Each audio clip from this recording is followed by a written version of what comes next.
So today we're going to be doing 5th grade lesson 10 from module 4, which is when we're using our fraction understanding and all that we've learned so far to look at word problems and to look at solving problems with like parentheses and order of operations and things like that. So it's kind of a review lesson and mixed with fractions. So like we're going to think back about how we write things in numerical ways and in written expressions. So we've done this before this year, but now we're doing this with fractions.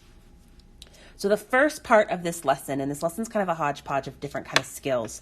The first part is asking us to write an expression that matches the diagram. So they gave us the tape diagram and they want us to go backwards and basically like, how would we solve this tape diagram? How would we solve this question mark? And I know normally we are kind of getting a word problem and then a tape diagram, but we're basically just like, ignore the fact that there's a word problem. Here is this diagram. How can we solve for this question mark? Well, we know that that question mark is 1/4 of the whole, right? If we think about 17/4, and I don't know why it's 17/4 and not 21, but it is, forever, whatever the background story is, we know that this question mark is 1/4 of it. And I know that because there's 4 pieces. So I know I'm finding 1/4 of my total. And my total here is 17 plus 4. So I'm finding 1/4 times 17 plus 4. That is my expression for this problem. I'm finding 1/4 of my total. Now I'm going to solve it because they're asking me to evaluate. So I'm going to do my parentheses first. 17 plus 4 is 21. So now I'm finding 1/4 of 21. Well, that would be 1/4 times 21 over 1. So 1 times 21 is 21. 4 times 1 is 4. So I get 21/4. And when I do that division, 4 goes into 21 3 times. No, it goes in 5 times. And you get 1/4. So you get 5 and 1/4 as your final answer for this tape diagram. For tape diagram number 2, our question mark is now looking at the total. So it's not an individual piece, but I'm trying to find out the total of something. And I know that half of my total is this piece right here. And they're saying that it's 4/7 plus 8/3. 4/7 plus 8/3 is half, because it's worth 2 of the blocks. So if I'm trying to find the total, that means I have this either plus another 4/7 plus 8/3, or I can think of it as times 2, because I have 2 copies of those. I have that over there, and then I have this one over here. I have 2 of those. So to solve this, I need to add these together, and then I'm going to times whatever fraction I get by 2. So I need to go back to common denominators and all of those things because I'm adding fractions.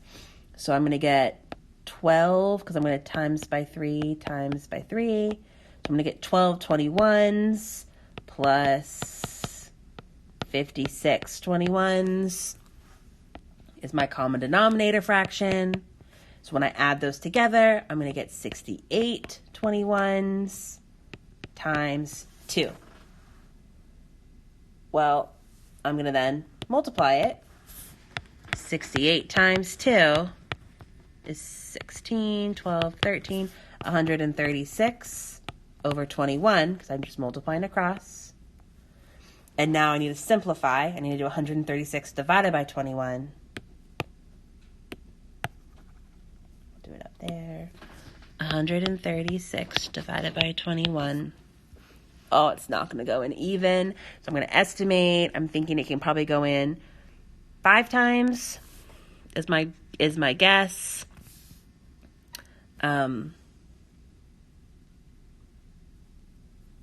test it. 21 times 5. 5. That's only 105. It can go in more. let's say 6 times. So 21 times 6 is 126. And then I subtract and I get 10. So I get 6 and 10 21s. 6 and 10 21s is my final answer there. So I was able to think backwards from a tape diagram. And this is just practice analyzing tape diagrams and then being able to problem solve from them. Let's look at our next skill here is to match, write an expression that matches and then solve it. So they're giving us a fractional statement and we need to write a mathematical expression. So this is when I said that we're going to have to start thinking about our written expression terms that we know. Like we know that sum means addition. So we're going to have to use that here. So they're saying it's 1/8 the sum of 23rd and 17. So the sum of 23rd and 17 is 1 unit. So I'm going to write it as 23 plus 17. That's the sum of 23 and 17. And now I'm trying to find 1/8 the. And these problems sometimes have the secret ofs in there. So it's 1/8 of the. So it's 1/8 of 23 plus 17. And we know that that's 1/8 times 23 plus 17. Because we know that of and times can be replaced. So 23 plus 17 equals 40. So I'm doing 1/8 times 40. So 1/8 times 40 over 1. That's going to give me 40 over 8 because I did 1 times 40 is 40. 8 times 1 is 8. And 40 over 8 I can divide and know that I get 5. So my final answer here is 5. Now I'm going to do the same thing for B. I'm going to write an expression to match the written words that they gave me, and then I'm going to solve it. So it says subtract 4 from 1/6 of 42. Okay, so I'm going to break this into like the two main pieces. I see 1/6 of 42, so I can write that as 1/6 times 42. That's one piece. And now it says subtract 4 from that. So I know it's the subtract 4 is written at the beginning, but really they're telling me to subtract 4 from this. So I need to do subtract 4 at the end. I'm not doing 4 minus this. I'm doing this minus 4. So I need to do the fraction multiplication first, then take away 4 from it. So 1/6 times 42 over 1. When I multiply across, it's going to be 42 over 6 minus 4. Well, 42 over 6, I'm going to simplify before I subtract. 42 over 6, actually, 42 divided by 6 gives me 7. So 7 minus 4 gives me 3. So my final answer here is 3. So when you're doing any of these kinds of problems where you're given the problem in word form and you have to then translate it to numerical form before solving, remember to just break it up into its pieces and find easy groups that you can translate and then combine them. So I translated like 1/6 of 42 first, and then I added the subtracted 4. Same thing with A. When I did the sum of 23 and 17 first, I wrote that as numbers first, and then I wrote down the 1/8 of. So you're kind of just like translating it from words to numbers. For question number 4, the last one we're going to do is looking at how we can compare expressions. And they're asking us to do it without calculating it. And we're going to kind of do that, kind of not. But we're going to try to use our best math logic here because we're going to try our best. So if we look at A, it says 2/3 times 9 plus 12 is going to be somehow related to 15 times 2/3. Well, I can simplify this a little bit. 9 plus 12 is 21. So really this new problem is 2/3 times 21. And if I'm comparing 2/3 times 21 times 2/3 times 15, 21 is a bigger number than 15. So that means this is going to be bigger because 2/3 of a bigger number is going to give you the bigger answer. So if you're finding 2/3 of 21, that's going to give you a bigger product than 2/3 of 15. So see, we're kind of solving, kind of not. Let's look at B. 3 times 5/4 times 3/5 is somehow compared to 3 times 5/4 times 3/8. So these are the same, 3 times 5/4. The only thing that's different is what we're multiplying it by. So in the left side, we're multiplying it by 3/5. On the right side, we're multiplying it by 3/8. So I can decide then if I multiply something by a smaller fraction, is it going to give me a bigger piece? Or if I multiply it by a bigger fraction, is it going to give me something smaller? Let's test. Let's say instead of having these be crazy fractions, let's say it's just like 4. So if I'm doing 4 times 3/5, I'm going to get 12/5. And if I was going to do 4 times 3/8, I'm going to get 12/8. So if I simplify these, 12/5 is really 2 2/5, and 12/8 is only 1 4/8.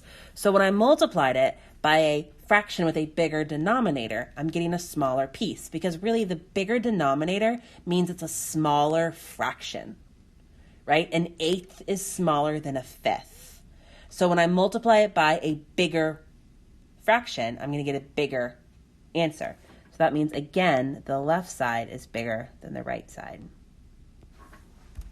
So we're like kind of solving, but kind of not. You could solve these straight out and see what you get, and that's fine too, but I'm trying to use my best math logic brain that I possibly can. And then if we look at C, I don't know why this is B, but we're looking at C. 6 times 2 32/16 is somehow related to 6 times 2 plus 32/16. Okay, I'm going to simplify this a little bit. So 32/16 is a weird fraction way of writing 2, right? Because 32 divided by 16 is 2. So really this is 6 times 2 plus 2 is somehow related to 6 times 2 plus 2. It's just wherever the parenthesis is. So if I was to simplify this one more step, this would be 6 times 4, and this would be 12 plus 4. So I can see here that I'm making 6 copies of 4. That's bigger than making 6 copies of 2 plus 4, right? 6 times 4 is 24. 12 plus 4 is only 16. So again, the left side is bigger. So we're able to kind of use our math logic mixed with what we know about multiplying fractions to figure out these inequalities and seeing which is greater than, equal to, or less than. So using kind of all we've learned so far this year about doing expressions and tape diagrams and inequalities and written expressions and numerical expressions, we can keep using those math skills, but now we're just ingraining fractions into them. So nothing ever truly goes away. It just gets a little bit more complex. So that's what we did today, is we practiced how we can ingrain our fractions into other math concepts that we've worked on already this year.